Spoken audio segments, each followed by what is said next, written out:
Welcome to the Badass Direct Sales Mastery Podcast with your direct sales dom, Jennie Bellinger. Badass Direct Sales Mastery is a podcast for rock star direct sales moms who are determined to make their business kick ass. Jennie will share her knowledge of effective sales and recruiting techniques, tips to get what you want from your business, and will interview direct sales professionals and leaders from various companies. The interviews will give insight to how these rock stars got to where they are and where they plan to grow in the future. And now, the direct sales dom, Jennie Bellinger. Welcome back to another episode of Badass Direct Sales Mastery. I'm your host, your direct sales dom, Jennie Bellinger, helping you whip your business into shape. And today I have with me Daniel Andrews. Now, interestingly enough, I was introduced to Daniel while I was out networking virtually. And as soon as I found out what his topic of expertise is, plus his history, I was like, you have to be on my show. Sent him my link and he immediately hopped on board. So if you haven't heard of Daniel Andrews, let me tell you a little bit about him. He is a native of Columbia, South Carolina, where he currently resides after an absence of 13 years. He owns a business that shows business people how to identify, find, meet, and nurture professional relationships with key referral partners. Fundamentally, he shows business people how to stop networking and start building true networks.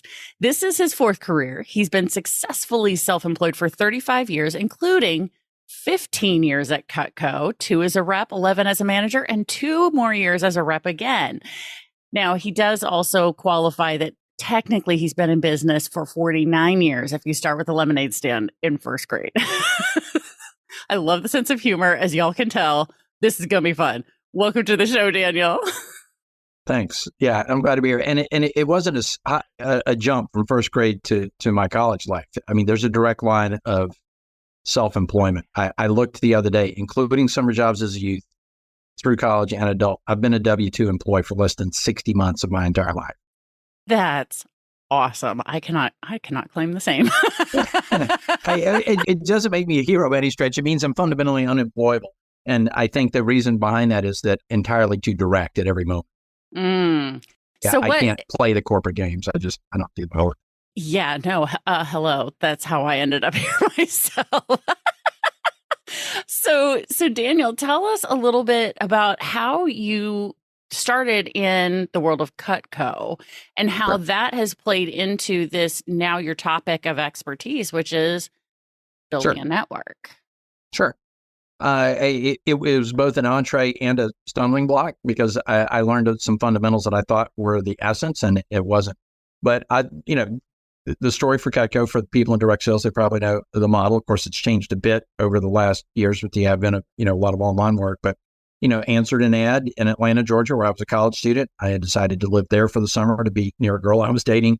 My dad said, I can't send you rent money. You can move home or you can find a job. So I was looking for work and, went to the Cutco office, thought it'd be a great summer job. That summer thought it'd be a great, part-time job. By the end of that time, I'm like, okay, I'm going to do this for a long time, and did. And, it is, we're dealing in sharp knives, right? People go, door-to-door sales. I'm like, no, direct sales, but not door-to-door. You can't, I got sharp knives. Can I come in, right? That's not going to take you any. So you have to have a referral, right? Well, and the irony is, Michael was sitting here with me, was a rep of mine, when I was a manager, right? So he and I have a Cutco history as well. But at the end of the presentation, you ask for referrals, right? Hey, Jennie, really appreciate your time today. As I said to you over the phone, the sale's not really the point. I get paid just to show it. What I need you to do, jot down the names of 10 people that that'd be nice enough to take a look. They don't have to be interested in buying or even interested in taking a look, but if they might be nice enough to take a look, that would make a world of difference to me. Can you just jot down 10 names for me real quick? So at one level, that is a referral, right? Because I'm going to call up Michael Vogelross. I'm like, Michael, I was over at your neighbor Jennie's house the other day. She mentioned your name, said you might find enough to help me out, blah, blah, blah. So at one level, that is a referral, but it's at the same time very superficial, right? The stakes are low. People are willing to jot down some names because they know that you're going to do for them what they just did for you, right? But it's not really a network the way a network should be built. Right. And I think I have an aversion to the word networking used as a verb, and I will always put air quotes around the word networking. And I think, in the world of network marketing, MLM, direct sales, whatever, I do want to kind of separate the notion of what network marketing means from what I mean when I talk about building a network. These are not people that will fundamentally necessarily be customers, but all of us need people around us that we can give and share resources with and from, right? Probably the most prosaic example would be a real estate agent and a mortgage lender. They may never be each other's customer, but they can bring a lot of, good to each other, right? John Gates, one of my clients, is a salary negotiation coach. Amanda Valbert, who's one of my white label partners in certain endeavors, is a resume writing coach. They will never be each other's customer, but John's client should be Amanda's and Amanda's client should be John's, right? Mm-hmm. And then how do they build trust with each other when they can't sell anything to each other? How do you become referable in the eyes of somebody that's actually not your customer? It's actually easier than a customer because the expectations are lower. But yeah, people think it's harder and it's easier. So that's part of it. That's part of it, right? A mover and a divorce attorney, right? A mover and a realtor, right? All these people can be referral partners at some level. And so I teach around, and this is not any way, shape, or form a pitch for what I do, but I have an awareness around the people who are in your capital N network, right?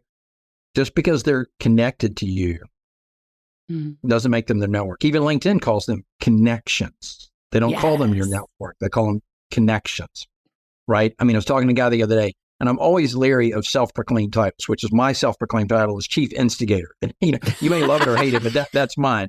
But on his Zoom box, right next to his name, it said master connector. And I'm just like, that's kind of a bold thing to label yourself, right? And he goes, I'm proud of the fact that I have, 18,000 people on LinkedIn, connect 18,000 on LinkedIn. I said, I'm proud of the fact that I have 1,800 people that will return my phone call. Mm-hmm.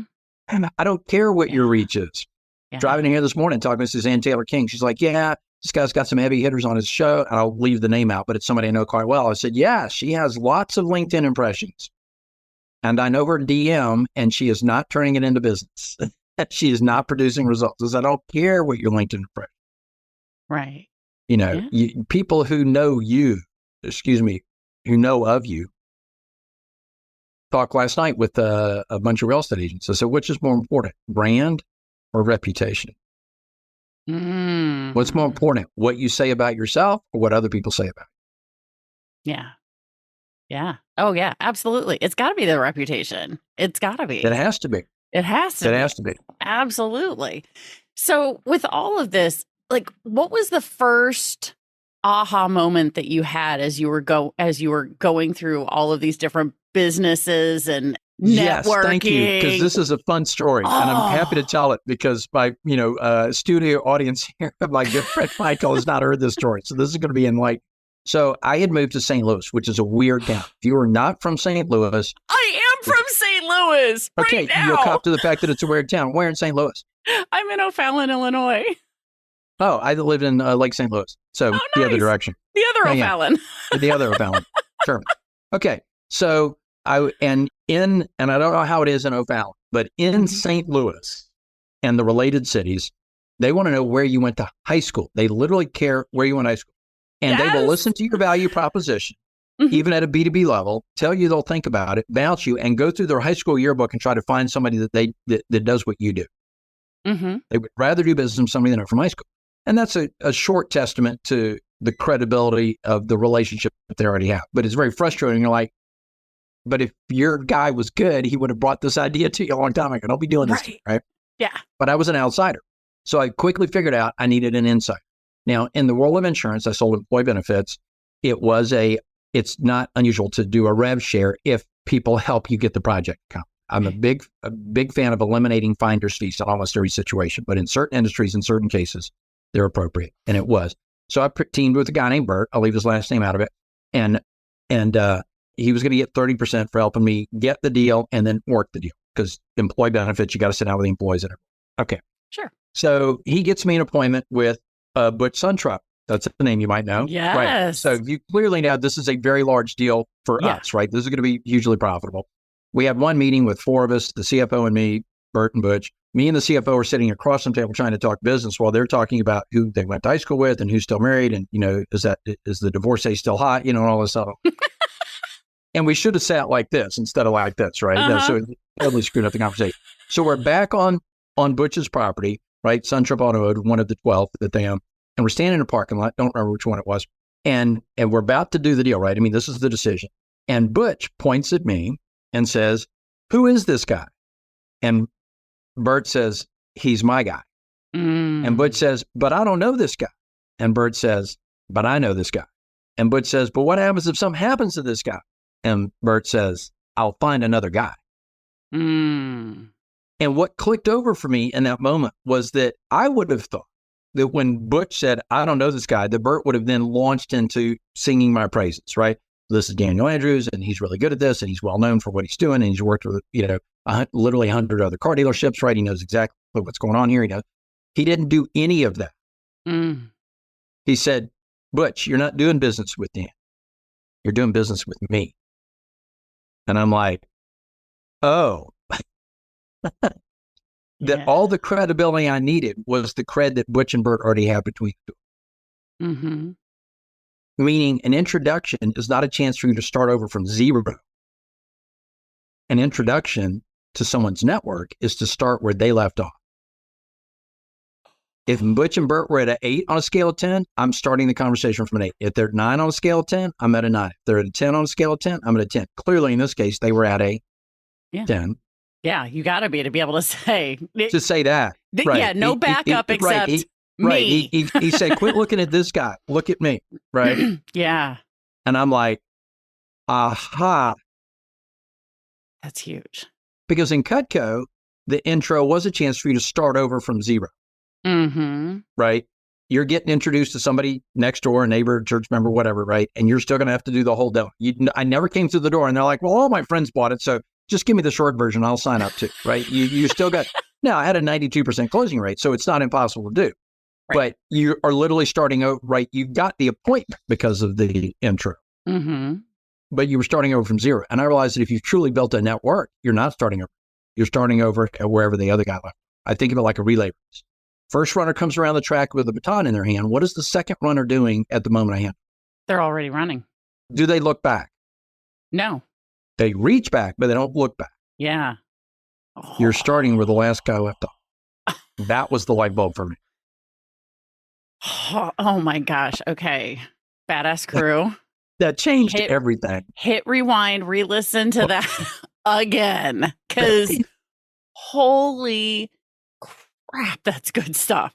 I mean, seriously, it makes perfect sense. Because what also kind of comes up for me in that is, do you always start exactly where they leave off? Or does it at least bump you from 0 to like 5 instead of 8? I mean, is there any point at which it's not a full, like, right where the other person, where the referral partner is? Right. I can't put a thermometer in people's mouth, right? So this is an educated guess, right? There isn't a literal numerical metric, right, for trust levels. But this is my sense, okay? Meaning, because I was a 10 with Bert, I'm at a 10 with Butch. Yeah. Meaning it's the number of the weakest link. Okay. If I was at a 2 with Bert and he's at a 10, I'm at a 2 when I get to If I'm at a 10 with Bert and he's at a 2 with Butch, I'm at a 2. So whatever the weakest number is in the chain, that's where you show up. Here's a good example. I introduced Kachina Goslin, she and I are at a 10, to Adina Edelman. Just met her. And so in the thread, right, because I do LinkedIn threads, and I said, Kachina, I just got off a 20-minute Zoom with Adina Edelman. She's very sharp. She's successful in her field. If I understand her model correctly, I think that her customers could be your customers and your customers could be her customers. You do not do the same thing in any way, shape, or form, but I'm very confident that a number of her clients would be qualified for you and the number of your clients are qualified for her. Why don't you investigate, spend some time in a short Zoom and look at the potential for whether or not you guys can do business together and make things happen. Adina, this is the woman I was talking about on the Zoom about. So I'm at a 10 with Kachina, but I kind of said I'm at a 2 with Adina. Yeah. Just better.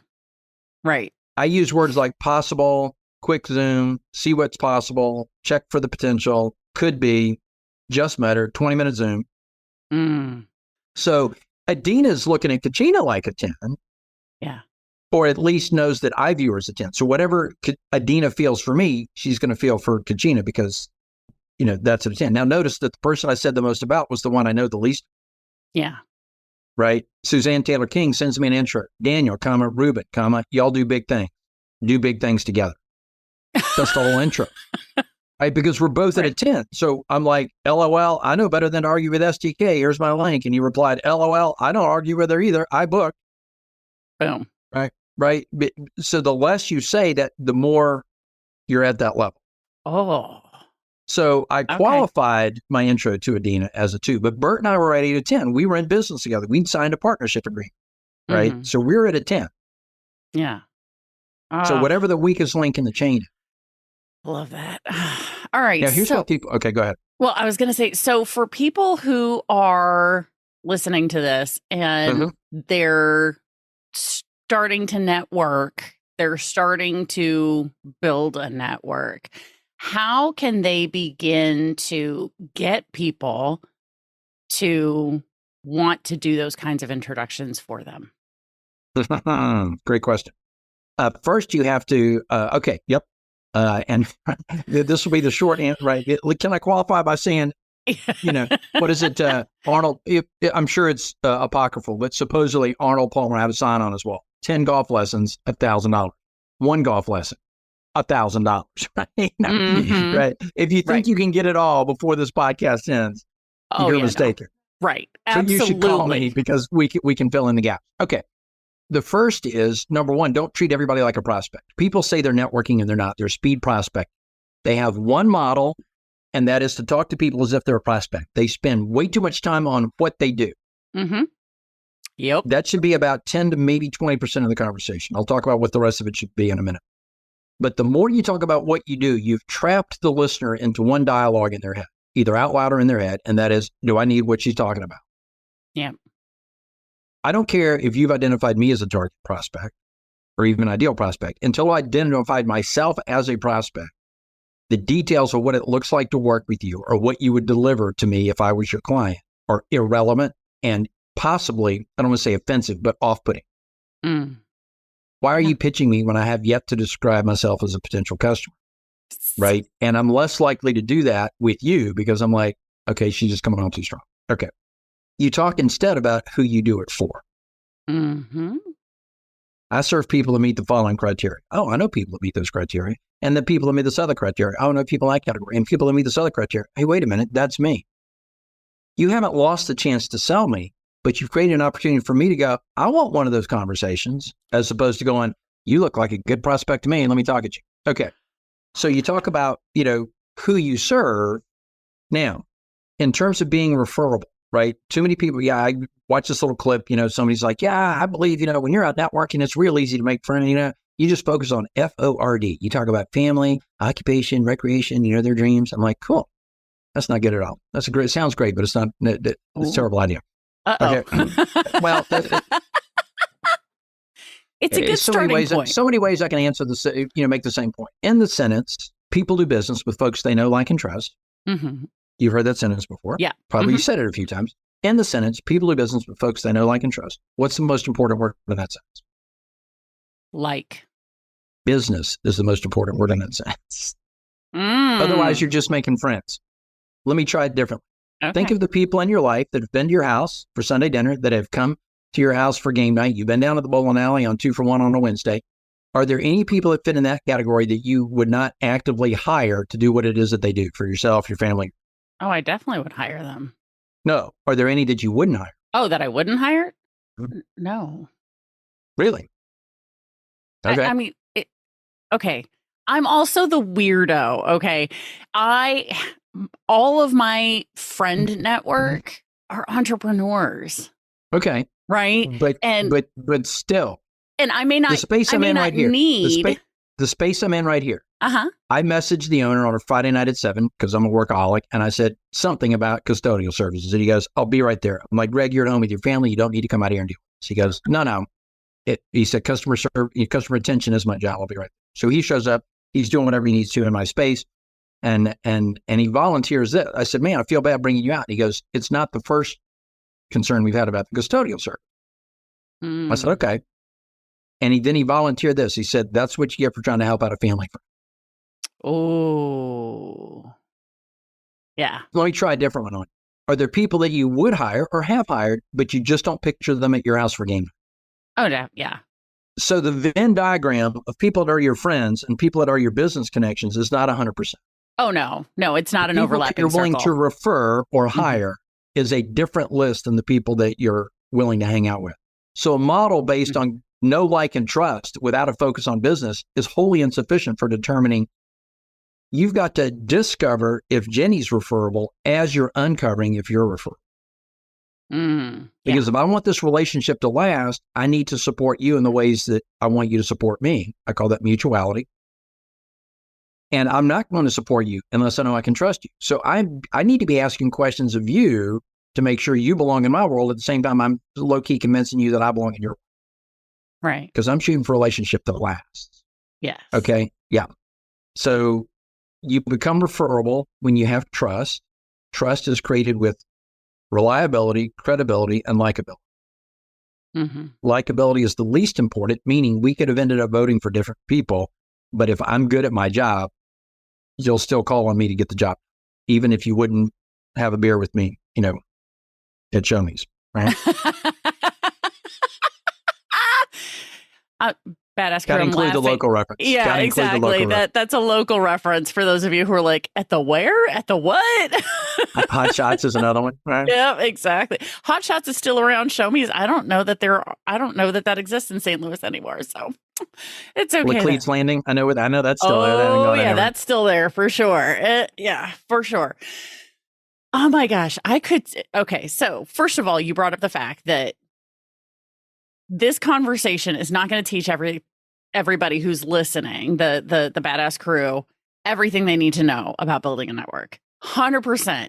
I've been in a coaching program for referral marketing for 6 years, y'all, and I'm still learning. Hello, I'm sitting here talking to Daniel going, oh, I've never had that epiphany in 6 years of referral marketing coaching with the referral diva herself. Okay. Well, sorry, she rebranded.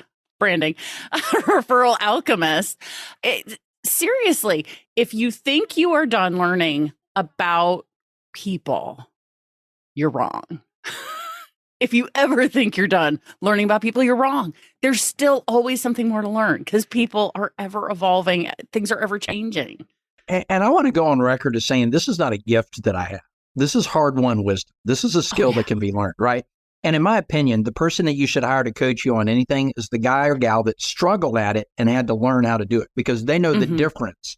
But if you look at pro athletes that go on to become managers or coaches of pro teams, it's always the B player that's the coach because those that were naturally gifted, with the exception of Deion Sanders, don't have a real good feel for what it takes to be mediocre and make you excellent. But the guy that had to struggle or gal that had to struggle to become excellent can definitely coach. So, the gift that I have is the ability to see who should be talking to each other. The salary negotiation coach with the resume coach, right? The mover with the divorce attorney, right? All that stuff. That's my gift. And that can be, learned as well. If you just got to, ask a few key questions, you can bubble those answers to the surface. But everything else I learned by doing it poorly, seeing somebody else do it well, stumbling into doing it right and going, I'll try that again. And then it worked and it became a principle for me. So I don't want to give the impression that I'm the master because I'm still learning too. I sign up for other people's courses on how to do this well because somewhere in that, package, there's going to be a nugget that's going to, accelerate my learning, my coaching, my ability to get the job done. So I definitely want to preface it by saying, and what's absolutely interesting, and again, I can point at my friend Michael, who's my in-studio audience today, who's known me for 30 years. There are plenty of people in my world today that go, wait a minute, Dan, you're a relationship guy? Because I knew you. And I'm like, yep, surprises a lot of people. Because it's not my gift, but I learned how to do this. And I learned what principles are at stake. And there is a bit of mathematics to, I don't want to say mathematics, there's some predictability There are some Oh. absolute principles that can be applied that generate. And by the way, because you're applying principles does not make it transactional. It's still relational. Oh, yeah. If you're doing it authentic, it's still relational. It's not inherently transactional just because you're applying principles. Right. Oh, yeah. But it's definitely the case. Oh, by the way, I did say trust is made up of credibility plus reliability plus likability. Yeah. I left out part of the equation. The Ooh. trust quotient is those three added together, divided by, underneath the line, apparent self-interest. Mm. And the bigger the number under the line, right, the smaller the number is. Right. And that's why, and I'm not going to give this lecture today, although plenty of people invited me on the podcast for this particular soapbox. Finder's fees are costing you business and hurting your relationships. Mm-hmm. I can say that with conviction and I can prove it. But that's a talk for another day if you ever invite me. Yeah. No, I definitely agree. We should definitely, we're definitely going to have you back because now there's more things that are popping up in my head going, oh, and then we need to talk about this. And I want to ask him this and I want to ask him this. But we don't have all day, nor does my badass crew who's listening right now. So you have been kind enough to offer access to the 2 essential questions that somebody should ask themselves when they're building a network. Is that correct? That is correct. Okay. The 2 so essential tell us more questions to about ask your potential partner. Okay. Oh, it's a even 3.5 better. minute record. It's a 3.5 minute recording. It's me in front of a local wine shop. So I'm about a beer and a half in. The ambulance goes by. It's down on the main drag, right? So it's fun. I typically charge $150 for this video. You do have to register on the platform. I do not have a drip campaign. Yes, I'm capturing your email address. I never even go to look to see who watched my video. This is not a tool to molest your inbox and harass you for the rest of your life. Thank you. Those are an anathema to me. So yes, you will register. You will never hear from me again unless you track me down and find me. Okay, Nice. You're going to have to find me. But anyhow, the nature of the questions, or I could share them right now because like I said, it's a 3.5 minute video, but it's nice to be able to look at the recording. Right. Is to establish the point of the relationship at the beginning. Jenny, I wanted to meet with you today to discuss you, your business, what you do, most importantly, who you do it for, that I could potentially become a consistent source of introductions, resources, leads, and prospects. I would want you to do the same for me. Is that a relationship you're willing to pursue? I'm in. You clarify. Almost everybody says yes, but on the weird chance they're going to say no, don't you? No, Dan, my brother-in-law does what you do. I'm never going to give you a lead in my life. Mm-hmm. Okay, I'd like to know that now. Yeah, that's a good thing to know. Sure. But, in today's world, man meet with a woman meet the man, or in today's world, men meet the men, women meet the men. Let's be clear about why we're holding this meeting, right? Because it'd be about the third paired interview with you when your husband's like, I see Daniel on your calendar quite a bit. What's that about? And you're like, I don't know. He's just always calling me up to find out, to see if we'll do, virtual lunch again. He's like, see if you can figure out what this is all about. So laying your intentions out at the beginning, solves a lot of problems. Mm-hmm. Towards the end of that first paired interview or anytime after that, sooner is better than later. Hey, Jenny, under what conditions would you feel comfortable referring business to me? Let them tell you what the standard is. And that achieves 4 or 5 things. I always lose count. One is you can eliminate some people off the top. They have ridiculous expectations, right? Number 2, you'll surprise yourself with the number of people that go, we're good. I can do that right now. Mm-hmm. Not everybody, but you'll surprise yourself with the number of people that say, no, we've already crossed that bridge. Number 3, it gives you permission to ask for them. You never have to wonder, is now the time to ask? When you've crossed that bridge, met that standard, raised that bar, number 4, they've given themselves permission to give you the referral. Yes. And that they don't have to rethink. So important. They don't have to call Susie first before they write her name down or put you in a thread. Mm-hmm. Under what conditions would you be willing to refer people to me? And by the way, I'm not interested in a name on a piece of paper. Right. If you're not going to put me in a thread and introduce me, now I'll be the first to jump on it when it comes in. Right. Mm-hmm. I'm not, well, I'll come back. But if you're not willing to put your name on that introduction in real time, it means the potential for value is so low that I'll just take a pass. Oh my God. Okay. Sorry, BNI members. Sorry, BNI members, but I'm going to make y'all listen to this interview. Hashtag sorry, not sorry. So, Because, and I say this, Daniel, because you don't yet know this about me. I'm a 12-year member of BNI. I don't just drink the Kool-Aid. I'm up at the front of the room making the BNI Kool-Aid, teaching people how to do it right. The first sign it's a problem is you're using words like Kool-Aid. That's your first clue it's a problem. Well, here's the thing. I say that to people who are not in the network because that's what is said about the network. It's tongue in cheek. Right. I love this conversation so hard. Oh my gosh. Since you brought it up, I'm going to piss off a lot of people that are involved in weekly leads groups because they're all the same. They all consist of a bunch of people that got fed up with the big international one and quit and started their own. They all look identical. Yep. And they are all, and I'm going to make a lot of people angry, fundamentally transactional. Yeah. They say relational and they don't mean it. And here's how you know. The only thing you have to do to get the leads is be on the roster. And the minute you're not on the roster, there are no more leads. And that, my friends, tells you that it is 100%. It's fine. Right. If you're going to run your business on transactions, but don't fool yourself. You don't have relationships in your weekly leads group. You have guaranteed transactions. In my opinion, leads should never be given. They should always be earned. Well, and always.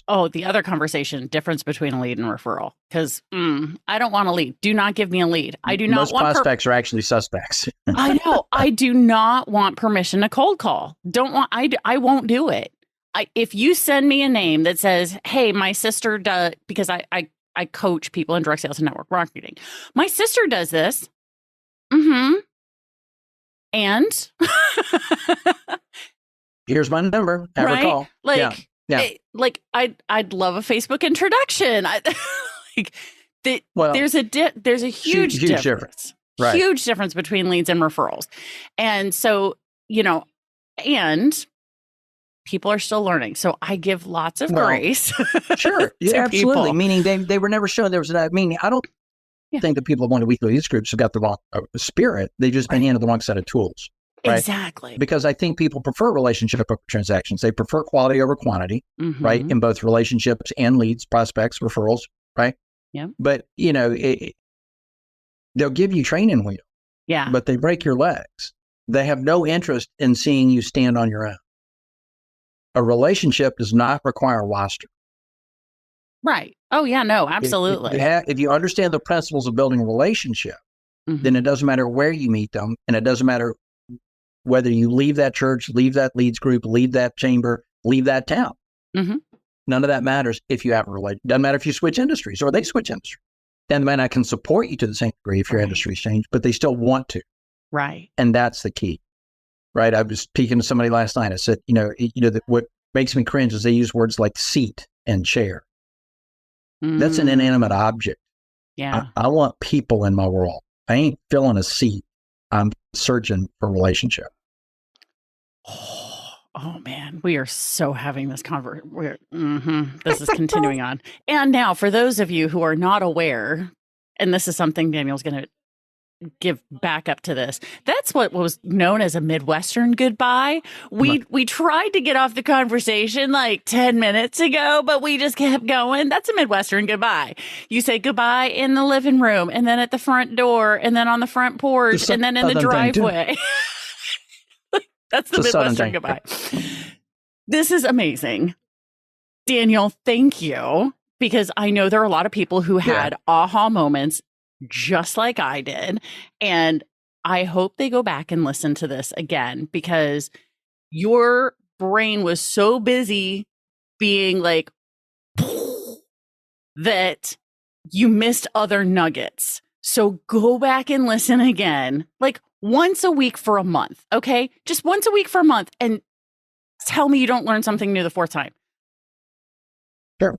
And I'll give you a free coaching session. If people do want to reach me, I should at least, I'm not hiding, by the way. Absolutely. My full name is the same as that of the bombastic Australian parliamentarian, the former premier of the Victoria territory.